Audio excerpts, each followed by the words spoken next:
Hi, my name is Rick Riordan, author of the Percy Jackson and the Olympians series, which features Percy Jackson, a modern-day son of the Greek god Poseidon. I also write adult mysteries featuring a private investigator named Trace Navarre. What was I like as a child? Oh man, that's a horrific story, I'm sure. I was not a big reader, for one thing. I didn't like books until I was probably 11 or 12.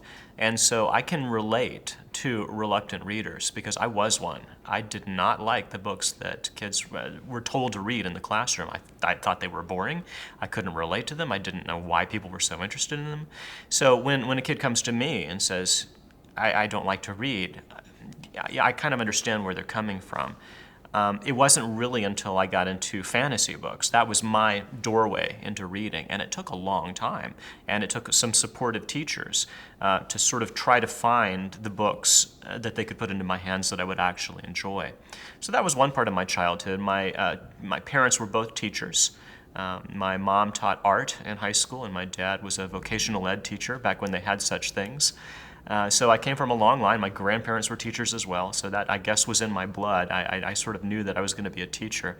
Ever since I was in 6th or 7th grade, I remember sitting in the classroom and looking up and thinking, oh, I could explain that. You know, let me come up to the board. I could tell you how to do that problem. So there was that. There was the fact that I was a kind of an introspective kid.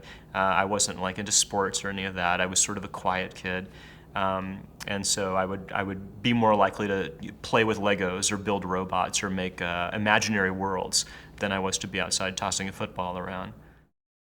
It was my 8th grade English teacher who really opened a lot of doors for me. She was the teacher who suggested that I could be a writer and sort of tried for the first time to get me to send in a paper, a story rather, to a magazine. She was also the one that opened my eyes to mythology, because the first book that I remember reading in middle school that I enjoyed was the Lord of the Rings trilogy. And she said, do you know that all of that comes from Norse mythology? And I said, no, what are you talking? What is Norse mythology? And she handed me a couple of books about Loki and Thor and the Golden Rings and Odin and all these great stories I'd never heard of before. And that made me see that fantasy is a lot older than most people think. It didn't start in the 1930s or the 1920s. It started 2,000 years ago with mythology. And a lot of the themes that we see in fantasy today are very, very ancient. They're from thousands of years ago. So with Percy Jackson, that's kind of what I'm doing with the Greek myths. I'm taking all those old stories and kind of reinventing them in a modern mold. Greek mythology spoke to me when I was a kid. And I don't think I'm unique in that. I think a lot of kids go through a Greek mythology phase where it's just fascinating to them. I think part of it was just that they're great stories. They have monsters, they have magic, they have mystery, fantasy, romance, action, adventure, great heroes. I mean, everything you could possibly want in a story is in Greek mythology. That's always the thing that I like teaching with my kids when I was a teacher too. I used to teach it in 6th grade English, and every year that was my students' favorite thing. And after thinking about it for a while, I kind of came to the conclusion that there is an affinity between especially middle grade readers and Greek mythology. And I think the reason is that your typical Greek hero is half god, half man, and they're sort of stuck in between worlds. They don't really fit in either place. And yet they have all these Herculean challenges that they have to overcome. And I think a middle school kid feels kind of like that. They're not really an adult, they're not really a kid. They're sort of stuck in the middle of two worlds, just like that hero is. And they feel like every challenge that they face is Herculean. So I think they have a natural connection with the Greek heroes, and they see in Perseus and Hercules and all of those guys kind of a metaphor for what they're going for as a middle school kid.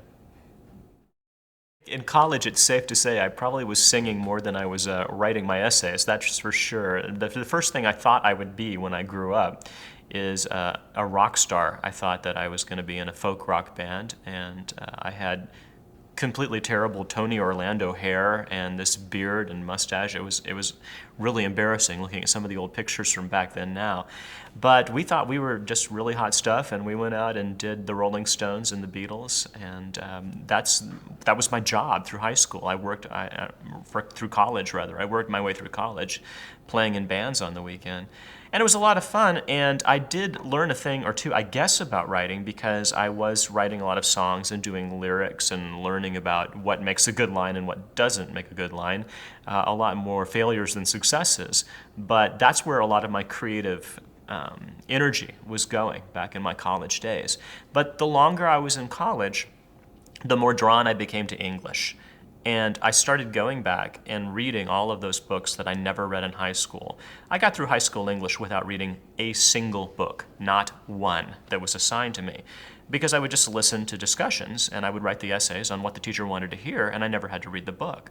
But my karmic revenge, was that later on in college I went back and read all those books and became an English teacher. So I always warned my students, don't do that. If you don't read the books, you'll probably become a teacher like me. But I kept going with it. I loved English, and I just loved the idea of reading and discussing books for a living. I mean, what could be better than that? And so that's what got me into English. I was a teacher for about 15 years.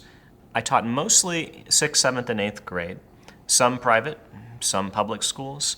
About half of that time was spent in Texas, and about half of it was spent in the Bay Area in California.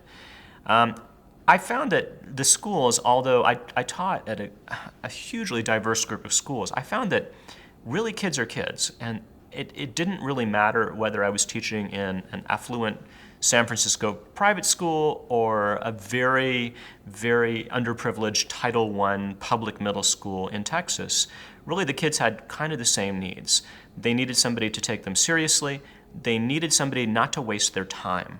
They wanted to come into the classroom and feel like the teacher knew what they were doing and cared about them and had structured the lesson in a way that would engage them with the information. And that took a long time for me to realize that was part of my job, was to really be as excited about learning as I expected my kids to be. And so I came to realize that part of education really is having fun. It's teaching kids that being a lifelong learner is a lot more than taking a standardized test. It means being curious about things. It means having questions that don't always have answers. And it means having activities that really engage you and that don't bore you when you're trying to learn. So that was my goal as a teacher. As an English teacher especially, my goal was always that the students would leave my classroom wanting to read more rather than wanting to read less. If I turned them off to reading, if they left my room thinking that English was boring, then I hadn't done my job. And I wanted each of my kids to leave having connected with at least one book that they really loved. Not just they got through, but they really connected and they wanted to read everything that author had ever written.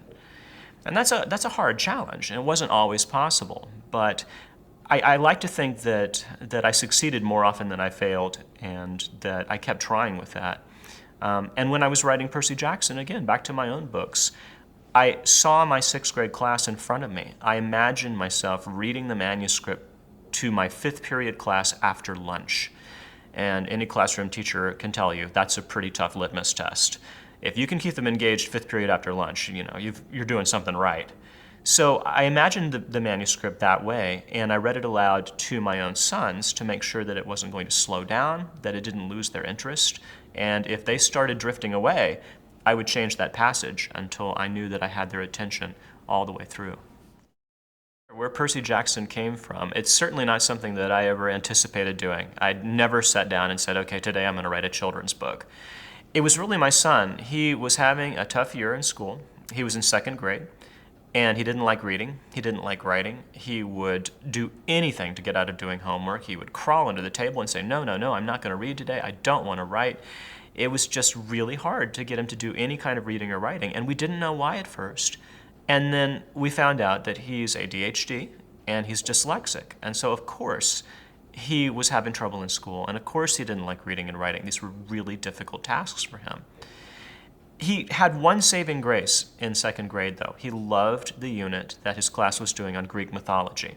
He thought that was fascinating. They had a wax museum display. He dressed up as Hades. He had these lines he was supposed to say. He thought the stories were just fantastic. And that really was something that I could grab onto, because as a 6th grade teacher, I had taught middle school for years. So I started telling him stories at home to keep him interested, to keep his interest in school.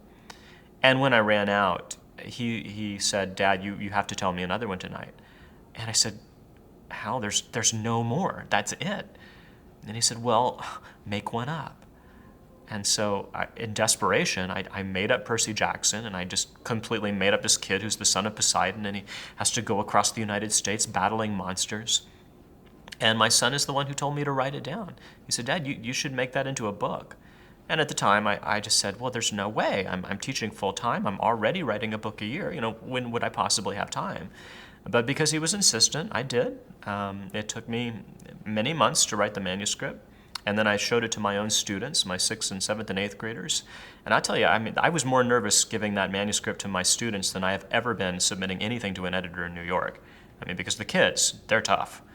But they loved it, and they had great feedback, and they said, well, how about this? You have to change the title. The first title was Son of the Sea God.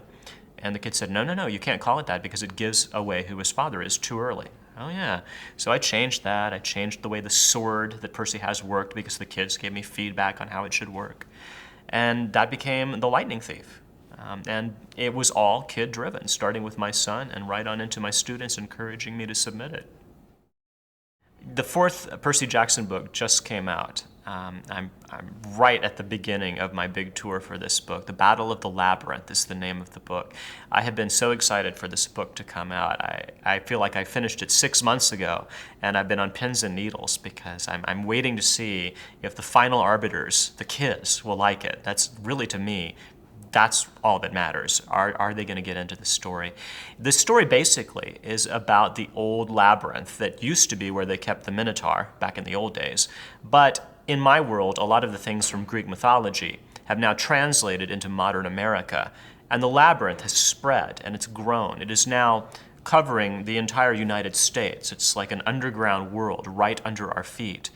And you just never know when you're going to find yourself in the labyrinth. You could walk down a doorway into a basement in New York City, and distance is meaningless in the labyrinth. You could walk 10 feet, climb up a staircase, and you'd be in LA. You just never know. The thing is, once you get into the labyrinth, the chances are you're never coming back alive because it's full of traps, it's full of monsters, the labyrinth changes on you. But if you could find a way to navigate, you could go anywhere, almost instantaneously. In the Battle of the Labyrinth, Percy's old enemy, Luke, finds a way to navigate the labyrinth, which means he can take his evil army of monsters and invade anywhere at a moment's notice. And Percy and his friends have to go down into the maze and figure out how is he doing it and how can they stop him. The reaction from the kids so far has been unbelievable. I've already heard from hundreds of kids who got up early on the day of the publication and went to the bookstore on their way to school, got the book, and a lot of schools say they made a reading day out of it, and they just gave up on their curriculum for the day, and they just sat in the classroom and read Battle of the Labyrinth all day. I've been getting photos, I've been getting lots of comments, and so far the kids really, really have enjoyed it. It's so neat to see them excited about a book. That's just not something that you see all the time. And to think that this world that I created with Percy Jackson, this little story for my son, has become this sort of global experience, and it's not really mine anymore. It's sort of passed on to the kids, and they're all participating in this world. It's incredible. It's really hard to put into words that they're all taking it as their own place, and they all feel like they're campers with Percy at Camp HalfBlood. It's amazing. One of my favorite emails I got recently, back to the ADHD and dyslexic kids, a girl wrote and said, I was always ashamed of being ADHD dyslexic, and now that I've read Percy Jackson, I treat it like a badge of honor. And my friends say, can I be ADHD and dyslexic too? And they feel bad that they're not.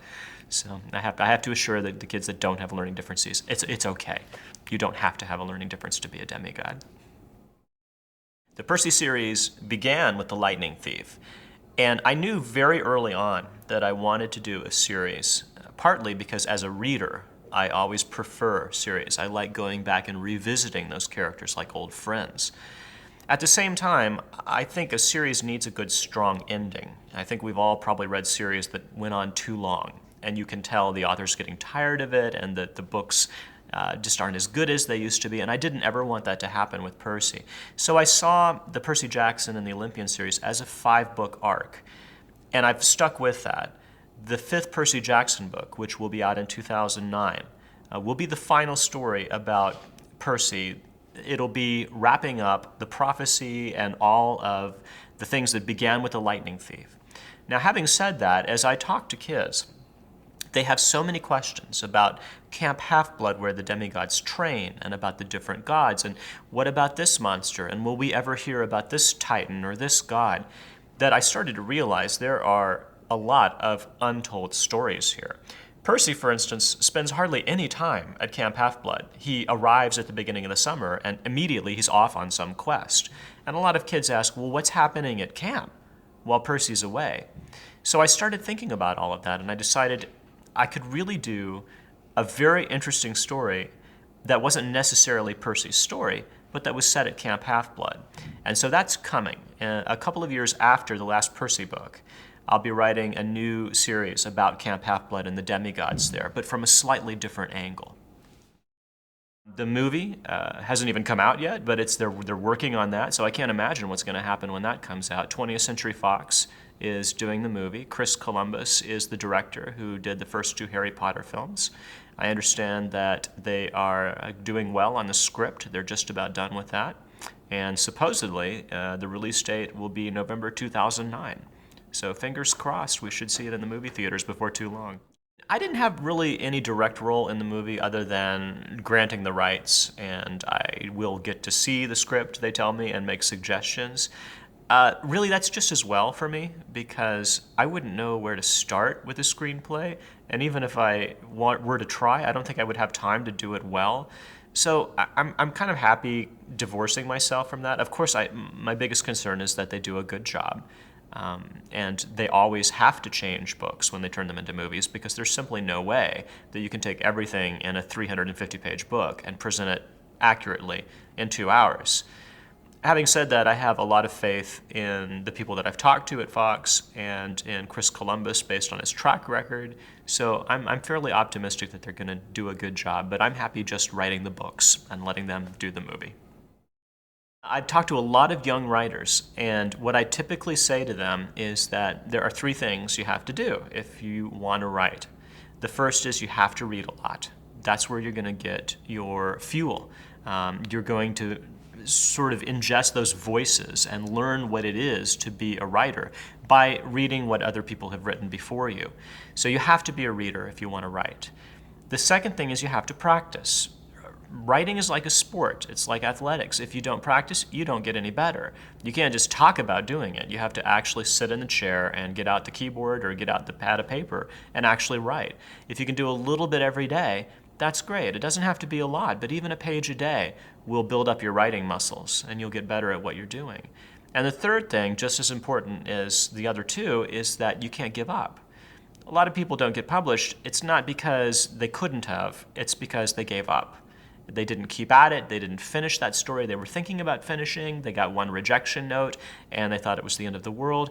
You have to keep going. You have to listen to all those writers who talk about the ream of rejection notes that they had before they finally found the story that they were really meant to tell. And that's the thing too, you have to find the story, not just that you think it would be cool to write, but that sort of grabs you and says, oh, you have to write me. That's the story that you should be writing. I've been out of the classroom now for about 3 years, and I do miss it. I miss having my own students and getting to know them over the course of the year and knowing their names and watching them grow up and having them come back the next year. That's the great thing about teaching, and I miss that a lot. But I have to say, as an author now, just doing that full time, I still do a lot of school visits. I'm talking to kids all the time. I see them every week. So I still feel a little bit like a teacher, just in a different capacity. And I don't have to grade the homework, so, it all works out. It's hard to say really with my daily routine because every day is different. If I'm at home, I'll get up in the morning and I'll usually do a little bit of writing. And then I will stop when the kids get up and my sons are ready to go to school. I'll get them off to school. I'll take care of some business, and then I'll go back to the writing in the afternoon. I tend to work best around the edges of the day, in the early morning or late at night when the house is quiet, and my mind seems to work best then. And I'd like to say that I write 8 hours a day. I don't. I usually write about 2 or 3 hours a day maximum. And I find that after that, I just get diminishing returns. And I just am not able to do much more than that. I had these visions that when I became a full-time writer, I would get twice as much done. But no, I write just as much now as I did when I was teaching full-time.